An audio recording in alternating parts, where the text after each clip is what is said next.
Hello friends, இன்னைக்கு நாம பார்க்க போற டாபிக் வந்து சிலப்பதிகாரம். இதோட ஆசிரியர் இளங்கோவடிகள், சேர மரபை சேர்ந்தவர். இவர் எப்போ வாழ்ந்திருக்காரு அப்படின்னு பார்த்தோம்னா கிபி 2ஆம் நூற்றாண்டுல. சிலப்பதிகாரம் வந்து ஐம்பெரும் காப்பியங்கள்ல ஒன்று அப்படிங்கிறது நமக்கு தெரியும். தமிழ்ல தோன்றின முதல் காப்பியமும் இதுதான். அதனால தான் இதை வந்து முதல் காப்பியம், முத்தமிழ் காப்பியம், குடிமக்கள் காப்பியம், இரட்டை காப்பியம் அப்படின்னு எல்லாம் சொல்றோம்.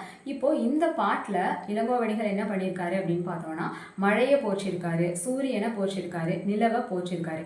ஆக்சுவலா நாம மனுஷங்களோட வந்து இயற்கையோட கம்பேர் பண்ணி பேசுவோம். ஆனா இவர் ஒரு மனுஷனை இயற்கைக்காக வந்து கம்பேர் பண்ணியிருக்காரு. யார் அந்த மனுஷன் அப்படின்னு பார்த்தோம்னா, அவர் தான் வந்து ஒரு சோழ மன்னர். ஸோ ஃபர்ஸ்ட் வந்து அவரோட அப்பியரன்ஸ் எப்படி இருக்கு அப்படிங்கிறத சொல்லியிருக்காரு. இவர் கழுத்துல வந்து அத்திப்பூவால செஞ்ச ஒரு மாலையை வந்து போட்டிருக்காரு. இவரோட நாட்டில் வந்து கஷ்டம் அப்படிங்கிறதே கிடையாது. மக்கள் எல்லாருமே வந்து எப்பவுமே சந்தோஷமா இருந்திருக்காங்க.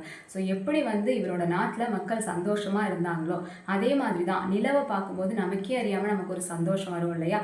அந்த காரணத்துக்காக நாம வந்து நிலவை போற்றுவோம் அப்படின்னு சொல்லியிருக்காரு. அதுக்கப்புறமா காவிரி ஆறு எந்த ரீஜன்ல ஓடிட்டு இருக்கு? திருச்சி, தஞ்சாவூர் அந்த சைடில். ஏன்னா அதுதான் வந்து சோழாஸ் ரூல் பண்ண ஏரியா. அப்போ அந்த ஒரு ஆறு மூலமா தான் அந்த நாடே வந்து வளமா இருக்கு. அந்த மாதிரி ஒரு வளமான நாட்டை கொண்ட மன்னர் தான் வந்து சோழ மன்னர்.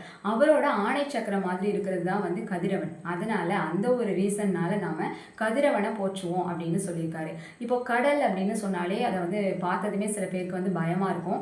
ஆனா அப்படிப்பட்ட கடலை தான் எல்லையா வச்சு இந்த மன்னர் வந்து ஆட்சி செஞ்சு நம்மளை எல்லாரையும் வந்து பாதுகாத்துட்டு இருக்காரு. அதே மாதிரி தான் வந்து மழையும் மக்கள் எல்லாரையுமே வந்து பாதுகாத்துட்டு இருக்கு. அதனால நாம மாமழையை போற்றுவோம் அப்படின்னு வந்து சொல்லியிருக்காரு. தேங்க்யூ.